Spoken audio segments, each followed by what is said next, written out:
Good afternoon to those of you on the East Coast. A good morning to those of you in the Central Time Zone and the West Coast. To our friends who are watching from Europe and Israel, we want to wish you a good evening. Today, we have an incredibly special guest, and that is Dr. Eric Mandel. Eric, and I know that many of you watch him on I-24. Many of you read some of the articles, the analysis that he does. And we want to thank Eric, who's really taking out time addressing us and sharing with us, whether it's his take on the ceasefire and where he sees that going, whether it is his analysis of what's happening throughout the Persian Gulf, throughout the Middle East. And it's just, like I said, it's a blessing for us to have Eric. Eric, please, if you don't mind, what we'd love for you to do is, for those who don't know you, although I'm sure most of those watching do, share a little bit about yourself. And maybe if you could share with us your analysis and your perspective on things. So first of all, thank you for having me. Happy Thanksgiving for all your American viewers. Again, what the work FIDF does is indispensable and so important. So being here is an honor for me. So who I am, what I do. So I'm the senior security editor for the Jerusalem Report, the magazine of Jerusalem Post. I write for the Post. I write for The Hill, which is my major American publication. And I'm on television, everything from I-24 to News Nation. And I speak at many universities, 12 since October 7th. That's sort of a little bit about me. Where I've been in the last year. So 6 times I've been on the front lines embedded with troops in the West Bank, Judea and Samaria, 6 times up in the north, everywhere from Rosh Hanikra through the Western Galilee, all the way up to Metula in live fire in Gaza. Have also done a investigative piece for The Hill on humanitarian aid and the some of the false and malicious allegations about what has gone on there. And so that basically is, and I'll be going back in a few weeks. Again, so I've been doing this. I've covered every Israeli war since the Second Intifada, the 5 or 6, depends how you count them, in Gaza, the Second Lebanon War. So I've been around the block. And so what I see is based upon where I've been. And I also, I brief, I guess the one thing I didn't mention is I brief Congress, mainly on the Senate side, but on both sides of the aisle.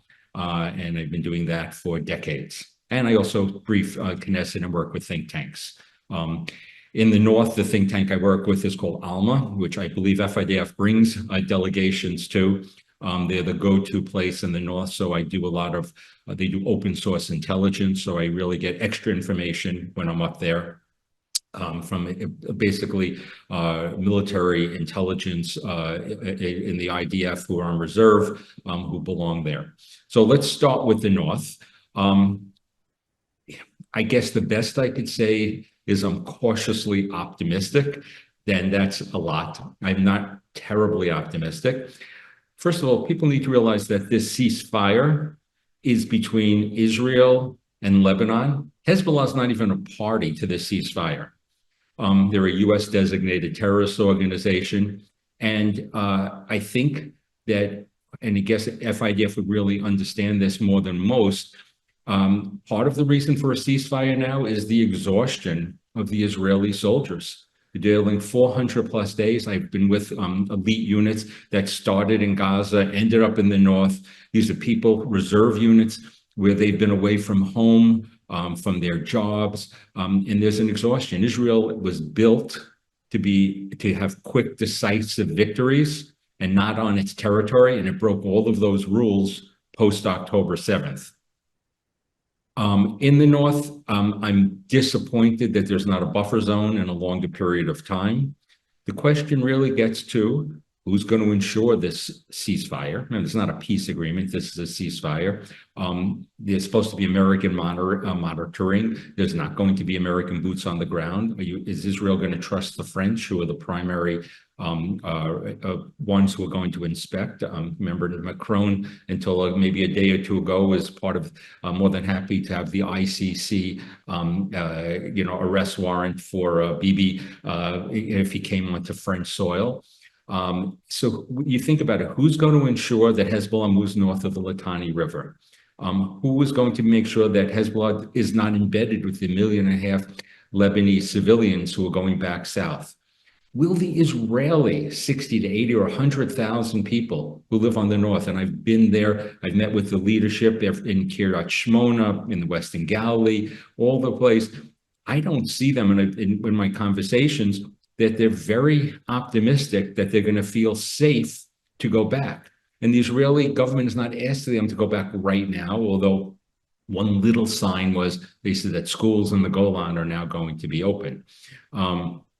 So it's going to be a precarious situation. But you have to remember, Hezbollah will only do this because, one, it was very much degraded with amazing Israeli intelligence, with the pager and beeper bombs, to finding out all their missile launchers. And it's been a great success, but they're still an incredibly formidable foe. And by the way, who's going to dismantle the weapons depots? Who is going to dismantle the terror tunnels? There are so many terror tunnels that Israel hasn't touched. There are ones that can have a vehicle that go all the way from southern Lebanon to the Bekaa Valley to Beirut. There are ones between cities, under homes. There are ones that are attack tunnels. There are ones that are set up to be explosive tunnels. Who is going to do this? The Lebanese armed forces? They've either been impotent or complicit. So I'm skeptical, but Israel, after the Second Lebanon War in 2006, got 17 years of quiet. Now we take 17 years. Next, the West Bank. I've been writing about the West Bank for a long time. People have underappreciated what is going on in the West Bank. The reason we don't hear more about it is, for years, really since 2003, when Israel went in Operation Defensive Shield, Israel every single night goes in and extracts terrorists. But I can tell you, I was embedded with the Panther Battalion in Nablus and Jenin. So in places like that, Kalkilia, Tukram, these are places mainly controlled by Hamas. And Iran is trying to turn the West Bank into Hamastan as part of the ring of fire surrounding Israel. So that is the next place I think the IDF is going to focus. One of the things you may have heard, and something I've talked about and written about before, is the need to have a better barrier between Jordan and the West Bank, because Iran has its eyes also on Jordan to destabilize it and turn it into a failed state on the model of Lebanon and have influence there. When we go to Gaza, that is a harder situation. Lebanon is actually a sovereign state, although a failed state run by a terror organization. In Gaza, what I've tried to tell Congress is to change your timelines. We're told, I actually I had both administrations during the campaign talking to me, and I said, change your timeline. Israel, you think of Gaza like the West Bank. Israel is going to have to go in every single day, night, to extract terrorists. There are still hundreds of miles of potential tunnels. There are thousands of terrorists, although their structure, the military structure of brigades has been degraded. They can operate and cause tremendous mayhem and certainly intimidate the population and not allow any Palestinian type of leadership to emerge unless in Gaza, Hamas is degraded both militarily and for governance. Which brings us to Iran. Iran is still, as Naftali Bennett would say, the head of the octopus. And if we want the Middle East to change, we need to think about Iran. I work with Iranian activists, and basically the best thing that could possibly happen is if America, that came as American policy, was for us to have regime change. I'm not sure why we are so frightened of that idea. They can say death to America over 45 years more times. It's not only an anti-Semitic, anti-Zionist state, it's an anti-American, anti-Western state that has hegemonic ambitions way beyond the Middle East. I have a piece coming out in JNS. I've had a bunch of pieces, and I'll just touch upon them. One on Turkey, one in Jerusalem Post, one about how Israel can get some diplomatic victories. But my next one in JNS is talking about this small window of opportunity where Iran's anti-missile systems have been degraded. There was a free path in for Israel to maybe degrade some of their nuclear facilities. People need to realize when they talk about this, we'll talk about a stool with three legs. One of the legs is a nuclear weapon system. One of the legs is ballistic missiles. They already have that. Enrichment, they can get to 90% for multiple bombs in weeks, for 10 bombs. What don't they have? Weaponization, computer modeling they're working on right now. That's so they wouldn't necessarily have to do a detonation. Talking about converting uranium gas into metal, neutron initiators. This is the last leg, and this is a vast country, many times, much bigger than in Iraq, where they can hide things. Weaponization is the easiest thing to hide. And so if we wanted to change the Middle East, this would be the opportunity with their anti-missile system down to hit it. Could Israel effectively hit it, mow the grass, the nuclear grass, so to speak, enough without American help? That's open. When I talked to the IDF over the years, they said we can make a significant impact, but certainly with American help. Will President Biden at the end of his administration do this? Unlikely. Will President Trump want to do this? I doubt it. I'm not dealing with politics because I work again on both sides of the aisles. For different reasons, I don't see that happening, which means it's up to Israel if it thinks it can effectively do it. And if it doesn't do it effectively, that would be a bad message. Who wants it done? Certainly the Gulf states. It would be incredibly important because if Iran gets to become a threshold nuclear state on the edge of a nuclear weapon, there's going to be a nuclear arms race in the Middle East. And that means all the countries there will want nuclear weapons. And those countries are not necessarily stable. Can you imagine them handing up into the hands of Sunni jihadists who would want to overthrow one of those countries? So the best thing for American national security interests, which is primarily what I talk about, which are to my mind are coincident with Israel's about 95% of the time or more, is to prevent Iran from having a nuclear weapon. And that is going to be either kinetic actions or that we can negotiate something that actually has real monitoring. I was involved, I had front row seat to the Iran nuclear deal in the chairman of the Senate Foreign Relations Committee in 2015, even before that, 2013, 2014, I was beginning. And the deal was a very bad deal for American interests, certainly for Israeli interests. Again, basically kick down the can down the road. I hate to use that phrase too much, but that happens too much in the Middle East. Finally, what I want to say is I'm optimistic. With all of that, I'm optimistic. And why I'm optimistic? I'm optimistic because of the Israeli people. They live lives of meaning. Even during this war, the 7-front war, and maybe there's an 8th front, the lawfare, front against Israel that we just saw at the ICC and you've seen going on, goes on American campuses. This is what's going on. The Israeli people were still, I think, in the top 5 of happiness, even during the war. And why? They're not happy maybe in the sense that we Americans talk about, but they're living meaningful, important lives that are making a difference. And they love their country. So even when you saw judicial reform, what were they doing on both sides? Waving Israeli flags. Because it was just the patriotism from the right, from the center, from national, religious to secular, is amazing. It is an amazing country with amazing people, a citizen army. So I'm optimistic. And as an American, we need Israel to be strong. It is not a one-way street of arms purchases. We derive tremendous benefit here for our national security by Israel being strong there. So I'll leave it at that. Did I cover enough? We want to thank you for covering what you've covered. If you could speak to the following. As painful and as gruesome as it's been, we've lost, over 800 soldiers. We've lost probably over 900 civilians over the course of the last, 14 months.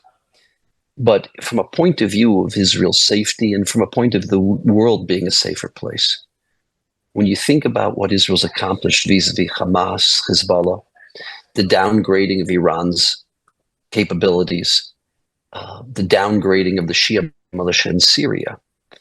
From your assessment and your analysis, which we'd like to hear, is the world safer today than it was 14 months ago? So I'm going to just take one little step back, because you talked about the injured in Israel. So I don't know if you realize I was also a surgeon, and I spent time in Soroka Hospital with the chief of the ICU and the chief of ophthalmology. I was an eye surgeon. And I don't want people, I had written some articles about this, to forget about Israel's wounded warriors. And there are many, and we can't forget about them. Another circle, and I've worked with some elite units, is the PTS problem, and maybe FIDF could help address this down the road. There is going to be a post-traumatic stress disorder epidemic going on. It's not just of the soldiers, but the soldiers' families. And they're going to need tremendous support, and it's going to overwhelm the resources of Israel. So that is just something very much to keep in your mind when you're looking for future projects. So I'll ask you to consider that. So I'll say this, Eric, we've committed already, at the request of the Ministry of Defense and the IDF, we've committed over $115 million just for PTSD for the soldiers. Thank you. That is so important. And you know, it is beyond generous, and what you do is important. It's just something I want people to realize, because those are like hidden illnesses. And, you know, we very often, we hear the reports of 800 dead, but many fold more wounded, some for a lifetime. And then beyond that, the mental stress that's going on, that will also last lifetimes. And so what you're doing makes a huge, huge difference. So thank you for that. There's a description that's given by Israelis in the aftermath of the Yom Kippur War. It took a decade for the country really to rebuild, to regroup, because of the huge, at that time they didn't call it PTSD, but what happened to the soldiers, what happened to so many families, almost 2,700, who lost a child in that war. And it took a decade for the country to come back. You know, we don't know what the timeline will be today. We do know that it's the top priority of both of the Ministry of Defense and of the General Staff and the IDF, and that is to prevent the kind of PTSD that in America we've seen in terms of post-Vietnam, post-Iraq and Afghanistan, and what we've seen in Israel post the Milchemet Yom Kippur. That is a first priority of theirs. Right. It is. And so thank you for what you're doing. And I just want people to be aware and to tell other people about the importance of keeping that in mind. Back to your question. What was the question after I digressed? Is Israel a safer place today than it was 14 months ago? Is the world a safer place today than it was 14 months ago, as a function of what, against all odds, the IDF has accomplished, both vis-a-vis Iran, Hezbollah, Hamas, the Shia militias in Syria and Western Iraq, in terms of what the coalition's done to the Houthis and their capabilities? From your perspective, how do you see the world? So I think there was a delusion that Israel was safe. I'll give you an example. On October 6th, people thought that there was no possible way that Hamas could do what it did. And the only person actually who was talking about in the Israeli government was Avigdor Lieberman, saying to go with most people were saying they've been deterred. So it was false. And how was it allowing Qatari money to come in? They were allowing 20,000 Gazans to come out every day and work in Israel. Unfortunately, some of those, too many, were scouting for Hamas. And so I think from a safety point of view, we look pre-October 7th, I don't think it was as safe as people thought. So are we safer today with eyes wide open? Yes.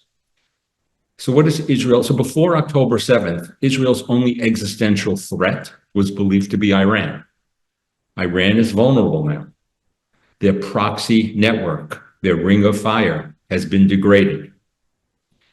Their ballistic missile capabilities of a solid fuel which is the most important for them. Israel struck. I actually wrote a piece right in the very beginning after the last strike in October, and I honed in on, people say Israel did not strike their nuclear facilities. I said, no, they hit Parshan.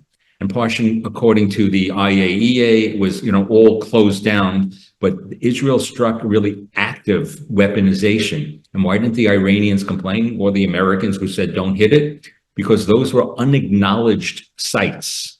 So Iran has been degraded. Its proxies have been degraded. Unfortunately, we cannot think, and I think too many people in the West think, that if we only, create economic incentives, that people will choose what we would choose. We cannot look through our Western eyes and perspectives. The Shiite jihadists of Iran are not giving up, and they have strategic patience to wait days and months and years and decades before they come back. And they will rearm Hezbollah, and they'll rearm the Houthis, and they'll do whatever they can to strengthen the popular mobilization units of the militias in Iraq and Syria, and of Hamas again, or Palestinian Islamic Jihad. They're not going away. But, so is Israel safer? It truly is safer, because I think there was a giant wake-up call.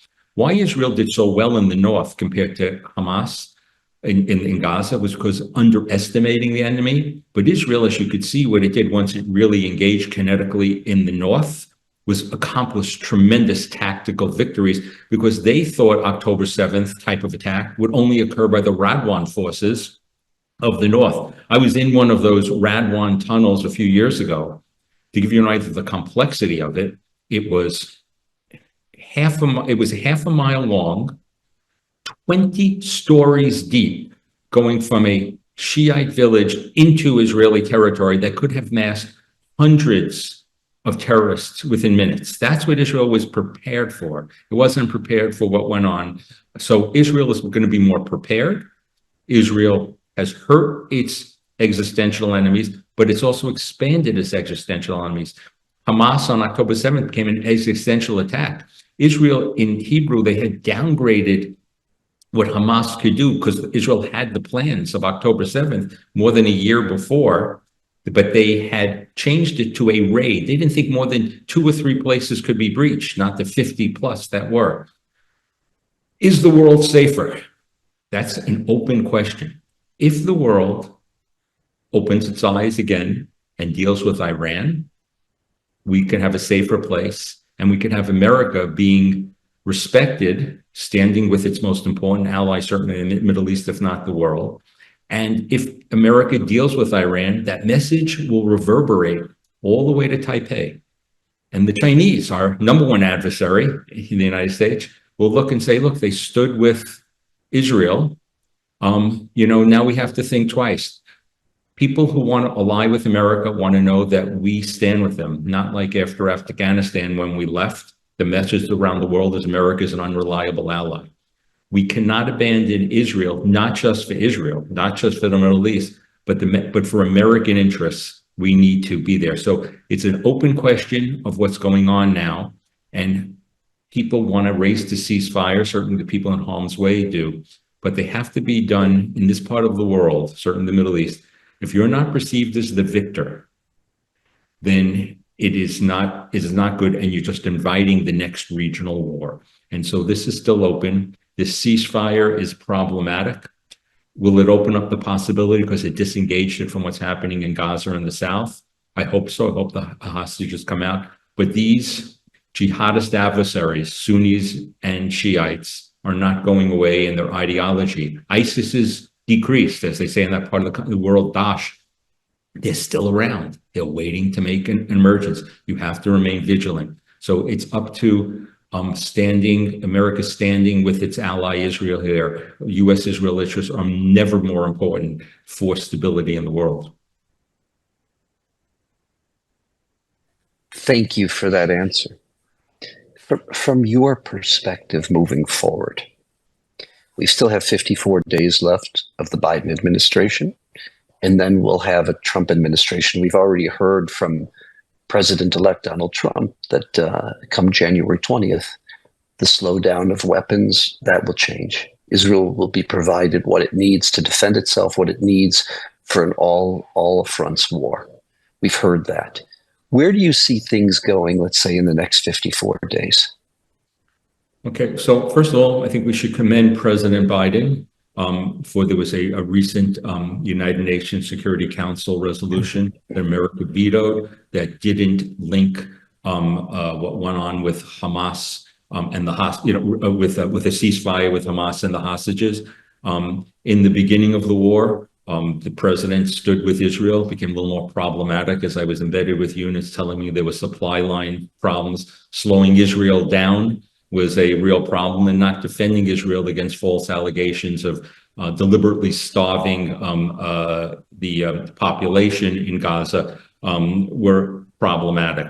So the last 54 days, we hope they're not like what happened at the end of 2016 before President Trump in his first term when President Obama, whether for animus to Bibi or to Israel, orchestrated United Nations Security Council Resolution 2334, which basically said that any Israeli presence over the armistice line, the green line, what some people mistakenly call the 67 border, which there is not, is a war crime in essence, which was horrific and actually undermined international law, undermined other UN Security Council resolutions, but we're still dealing with it because you see many hostile organizations and peoples and governments basically saying any Israeli presence over that green line, 49 armistice line, is a war crime.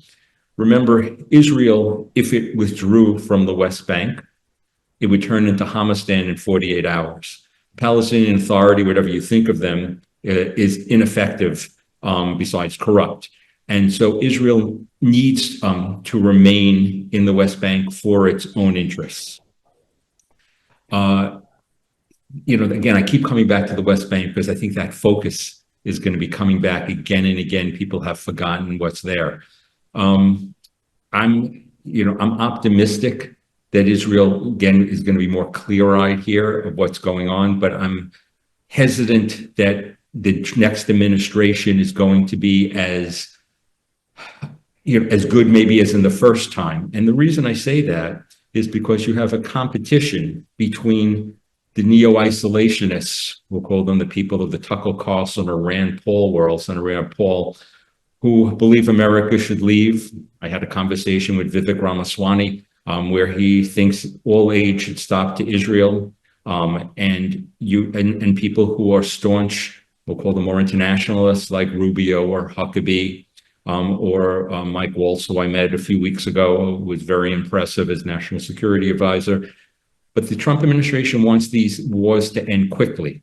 So even if supply lines open, the president, I don't think, wants to give Israel unlimited leash to do what it needs to do. And this type of war is going to go on a long time in one form or another. So what can happen in the next 54 days with President Biden? Not sure. I hope nothing. Some people had hoped that he would use this opportunity to cement his legacy and attack Iran. I wouldn't count on it. But I'm not sure that the next administration would do that either. They want to stay out of regional wars. Remember, Israel is going to have to defend itself by itself, hopefully with America not slowing down supply lines that's there. That I am confident that the next administration won't do in slow down supply lines. I wrote a piece that's in the Jerusalem Post that came out about if you really want to scare Iran and maybe put yourself into a better leverage position to stop the nuclear program, give Israel the 30,000-pound bunker buster missiles, the Moabs, and the means to deliver them. That means training Israeli pilots on B-52s or B-2s so they can take them. And just knowing that Iran may back off and maybe a real deal can be negotiated, one that actually has inspections. The last deal, there were no inspections in military sites. Besides the sunsets and all the other things that were problematic. So I think people should just be cautious, let the last 54 days, the lame duck term, but also in the next administration, You have people like Tulsi Gabbard, who does not look upon, I think, Israeli, being American, being involved in these type of wars is going to be a good thing. The vice president-elect is also somebody who's there. Now, as far as, because I brought it up and I think I should mention it, about Israel gets a memorandum of understanding of getting 30 billion, and now it was an extra 14 billion that has come from the American government, which has been very generous, although the monies have to be spent in the United States, which helps American industries. Should Israel continue to take American largesse, billions of dollars a year, and America wants to have influence on it? There's an open debate, and what I told Vivek Ramaswamy was, we need another 10-year memorandum of understanding, but it may be healthier in the long term because people here in FIDF really care so much about the Israel-American relationship. Maybe it'll be healthier down the road for Israel to not take American arms, and maybe America buys from Israel things that Israel produces, or the research that it produces, or the advancements like in the F-35, and Israel may actually come out in a stronger position, and the relationship will be on more equal footing. It's something to think about, but it basically, Israel gets about under 2% of its GDP in relation to what it gets from America. Years ago, it was 10 and 15%, much larger numbers. Israel is a strong economy. It can be on its own 2 feet, and maybe it's better to phase out military aid that's not purchased, and maybe a better two-way relationship would work out. It's something that I don't think on people's minds, but I'm somebody who writes a lot and briefs based upon what will be, not what is. You wrote about Turkey and the threat of Turkey to humanity, not just to Israel. Could you elaborate a little bit about the last piece you've written on Turkey? So we have a few frenemies. I'll put aside Qatar at this point. I was there last year. Let's talk about Turkey. Erdogan, over the last almost 25 years, has turned Turkey from a secular Muslim democracy, if you will, to basically the leading arm of political Islamism, basically along the lines of the Muslim Brotherhood. He's eviscerated the judiciary. He has jailed more journalists than any other country in the world. The army, which used to be strong, is now aligned with Islamism. They have gone from friends of Israel to a mortal enemy. They have given sanctuary to Hamas. I believe, or we believe at this point, that some of the Hamas leaders who left Qatar recently are now there. But you didn't have to even look at that. Al-Aruri, who Israel targeted in Lebanon, actually had orchestrated from Turkish soil. If you remember the kidnapping of those 3 youngsters in Gush Etzion years ago. So from Turkish soil, Hamas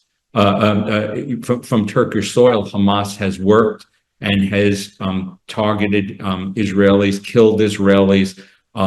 This is a major problem for Israel going forward. I wish that I would say if Erdogan, who's not that old, disappeared, I think it would be almost like Chavez to Maduro in Venezuela. I think it's already, there's an imprint now that it won't go back to what it was. From an American national security interest, the Turks think they have us over a barrel, that we have our insular air base that's there, and that we desperately need it. And from talking to American officials in Washington, it's an important base, but not indispensable. And we should be threatening to remove it unless they start playing ball, give up their S-400 anti-missile system that they bought from the Russians that basically could ruin the communications for our advanced stealth fleet of F-35s. They are the largest, except for the United States, the largest army of NATO. They are the eastern flank of NATO, and they are complicit with Iran and Russia. They can't have it both ways. You can't really throw anybody out of NATO, but we certainly can distance ourselves even more unless Turkey changes. And we do have leverage on Turkey. By the way, the Turks have done all kinds of things with Iran. They used to launder gold and things for them to sustain their economy. And Iran is a mortal enemy of not just Israel, it's a mortal enemy really of America. And Turkey is helping them, and Turkey is helping Russia, and Turkey works with China, and Turkey really works with Qatar that helps Iran. So this axis of aggression, I won't even call it an axis of resistance, it's more of an axis of aggression, as my colleague Jonathan Schanzer at FDD, I think, refers to it as, is something that we really have to realign. And the other one I just will mention is Qatar. That is another frenemy that we really have to realign. And I'm hoping President Trump doesn't look at the pure economic interest there, but look at security interests, because he'll realize that these countries we really need to realign. There we do have a more important airbase called Al Udeid, but it is not indispensable. The Emiratis, who the Qataris hate, are more than willing to build us a base there, and so we really could leave it. They think they, again, have us over the battle. We have to remind ourselves that we're the leading democratic nation in the world, and we do good. And you sometimes have to deal with people who we share interests with, but not values. But here, they are undermining our interests. The minds across the globe that they've poisoned through Al Jazeera has been horrific over the last number of decades. Not to mention what they've done over this war with Al Jazeera. Yeah, I was at Al Jazeera in Doha last year, meeting with the managing editor, challenging them about what they do. But yes, this is an anti-American, anti-Semitic organization, and what they say in Arabic and what they say in English are different things, and they are very dangerous. And when you go there and they make the claim that Al Jazeera is independent of the Qatari government, you have to hold back, from laughing. But it is an arm that is undermining Western interests, and we cannot close our eyes to it. Dr. Mandel, we want to thank you. Thank you for your assessment, your analysis, and for all the good that you're doing, both in terms of the Hill, in terms of what you're writing, the briefings that you give.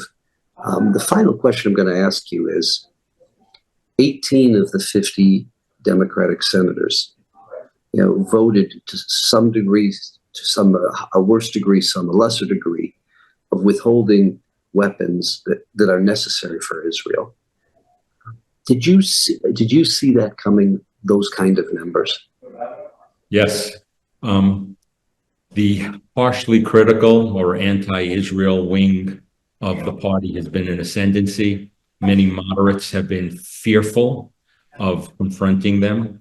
And it's been incredibly disappointing to see so many of them buy into this. I'm going to be writing another piece, because some of the legislation was about, it's okay to give defensive weapons, but no more offensive weapons to Israel to stop them.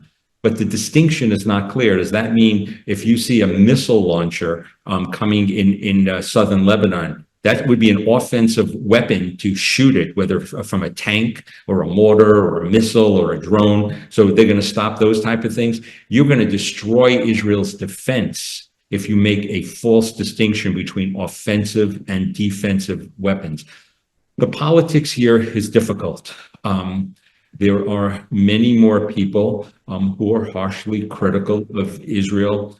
Unfortunately, on the Democratic side now, although still the majority are standing with Israel to one degree or another. President Biden, to be commended, he referred to himself as a Zionist. Will he be the last Democratic president who will ever refer to himself as a Zionist? I don't know. The Republicans right now, and the Republican Party has evolved over the last 10, 15 years, is still strongly pro-Israel, maybe incredibly strongly pro-Israel, but it is, again, it's also about not necessarily wanting to give the monies that they used to anymore, and love the idea of Israel being strong. So the Democratic side is problematic. I'm hoping that they realized, and I advised some people, a senior advisor in the Harris, to Vice President Harris, that I thought that the message when she didn't choose for Vice President Shapiro was a message way beyond Israel. It showed that they had lost moderation, and that they acquiesced to having the anti-Israel tail waving the mainstream Democratic dog. And I think they made a mistake, because the message would have been, I told them to have, I don't know, it's probably too many people in the audience don't know what it is, but I told them to have a sister soldier moment, where basically President Clinton in '92, basically there was a woman who said that there should be a week of killing white people, and President was not Clinton yet, but was in the campaign, said this is horrible, terrible, no ifs, ands, or buts of what it was. And I said to the anti-Israel people on campus, to those people who were saying it in their party on the far left fringe, when you say globalize the Intifada, that's a call to kill Jews. When you say from river to the sea, that's genocide of Israel. Say it unapologetically, no, with no buts. And I tried to convey that. And I think the message to even people who didn't care about the Middle East was she would have been standing stronger, and she wanted to have it on both sides. And so she was influenced by those 18, 19 senators who voted, I think, incorrectly. I don't think they were all Bernie Sanders, but we have more of those mainstream people like Chris Van Hollen and Patty Murray, people who really should have known better, but have become really hard on the anti-Israel camp. And look at the world as in college campuses. There's victims and victimizers. And Israel, by being strong, is a victimizer, an oppressor, and it goes right down the list there. And I'll just say one other thing that's going on in the Senate now, and I wrote a piece about this for The Hill. If anybody there, to deal with anti-Semitism, for certain for the American audience here, there's something called the IHRA definition, the International Holocaust Remembrance Alliance, and it was overwhelmingly passed in the House bipartisan, and the current majority leader, Senator Schumer, has not brought it up for a vote. And unless you could define anti-Semitism, you can't impose consequences. And he's played games here. And then unfortunately, another pretty good Democratic senator on Israel, Senator Cardin, is playing games here. So if anybody wants to call their Senator Schumer and Cardin and say, get this IHRA definition out there so we can vote on it, it'll be bipartisan. And then we could have consequences on people who not only are Israel, anti-Zionist, but anti-Semitic, and that IHRA definition makes it clear, and this will be the last thing I say, that if you demonize, if you say you have a standard for Israel, that you don't have for other countries, that's anti-Semitism. If you demonize it, call Israel Nazis, that's anti-Semitism. And if you say Israel doesn't have a right to exist, which is the point of contention of the Israeli far left of the Democratic Party, that is anti-Semitism, because you do that for no other nation. If you say Israel does not have a right to exist as a Jewish state as it was created, and with the UN General Assembly Resolution 181, 1947 said a Jewish and an Arab state. So let's get there, and that all ties in with what you do for FIDF. And I just want to say thank you. And also time to reach deeper into your pockets. FIDF, they never asked me to say this, but helping, especially with the PTSD, is so important. And as an American and as Jewish Americans who love Israel, this is a great place. You can feel really good where your resources and hard-earned monies go to. So thank you. I want to thank you very much, for your very frank, very open analysis. And we're very grateful for what you're doing. And thank you to us who participate, members of the FIDF. We have this weekly briefing. For you, number one, contextualizing. Number two, analyzing many of the issues that we'll be facing over the next couple of months. And it's been a brutal war. It's been a brutal, despite the success of the war, the human toll, the emotional toll is something that's going to take years and years to overcome. We at the FIDF, working hand in hand, both with the general staff in the IDF and the general staff in the Ministry of Defense, any humanitarian, any critical urgent needs that they have, again, whether it's associated with mental health, physical health, whether it's associated with education, welfare, medical needs, we'll be there for them. And we thank you. Thank you for sharing with us. Thank you. Happy Thanksgiving. Want to wish everyone, I hope that they had a wonderful Thanksgiving weekend, and want to wish everyone a good coming week. Thank you.